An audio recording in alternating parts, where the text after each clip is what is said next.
അപ്പോൾ നമുക്ക് ഇന്ന് ട്രെൻഡി ആയിട്ടുള്ള മാംഗോ പുട്ടിൻ്റെ റെസിപ്പി ആയിട്ടാണ് വന്നിട്ടുള്ളത്, മാച്ചിങ് ഫ്ലേവേഴ്സ്. അപ്പോൾ എൻ്റെ ചാനൽ ആരെങ്കിലും സബ്സ്ക്രൈബ് ചെയ്ത് കാണുന്നുണ്ടെങ്കിൽ സബ്സ്ക്രൈബ് ചെയ്തേക്കണേ, കൂടെ ബെല്ലൈക്കൺ കൂടെ ക്ലിക്ക് ചെയ്തേക്കാം കേട്ടോ. അപ്പോൾ കുറച്ച് മാങ്ങ എടുത്ത് നമുക്ക് നല്ല ജ്യൂസായിട്ട് അടിച്ചെടുത്തിട്ട് വരാം. പിന്നെ ഒരു പാത്രത്തിലേക്ക് കുറച്ച് അരിപ്പൊടി ചേർക്കുക.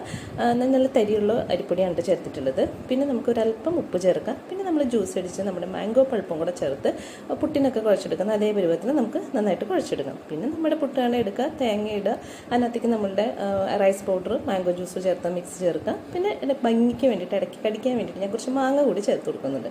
വീണ്ടും നമ്മൾ അതേപോലെ പുട്ടുപൊടി ഇട്ട് കൊടുത്ത് കുറച്ച് തേങ്ങ കൂടെ ചേർത്ത് ആവിയിൽ വേവിച്ചെടുക്കുക. വെറൈറ്റി ഒക്കെ ആഗ്രഹിക്കുന്നവർക്ക് കഴിക്കാൻ പറ്റിയ ഒരു ഐറ്റമാണ് കേട്ടോ. ഒരു വെറൈറ്റി ടേസ്റ്റാണ്. സാധാരണ പുട്ടിൽ നിന്നൊരു വെറൈറ്റി ആയിട്ട് നമുക്ക് കഴിക്കാൻ തോന്നുന്നുണ്ടെങ്കിൽ ഉണ്ടാക്കി നോക്കാം. വളരെ ടേസ്റ്റി ആയിട്ടുള്ള ഒരു ഐറ്റം തന്നെയാണ്. പിന്നെ ഇതിന് നമ്മുടെ സംബന്ധിച്ചിടത്തോളം മെയിൻ ഇൻഗ്രീഡിയൻസ് എന്ന് പറഞ്ഞാൽ എന്താ പറയുക, നമുക്ക് കറി വേറെ ഉണ്ടാക്കേണ്ട ആവശ്യമില്ല. ഇതിൽ നമുക്ക് ആ മധുരത്തോട് കൂടി പുട്ട് കഴിക്കാൻ വളരെ ടേസ്റ്റുള്ള ഒരു ഐറ്റമാണ്. അപ്പോൾ ഇന്നത്തെ വീഡിയോ ഇവിടെ അവസാനിക്കുകയാണ്. വീഡിയോ ഇഷ്ടപ്പെട്ടാൽ എൻ്റെ ചാനൽ ഒന്ന് സബ്സ്ക്രൈബ് ചെയ്തേനെ, കൂടെ ലൈക്ക്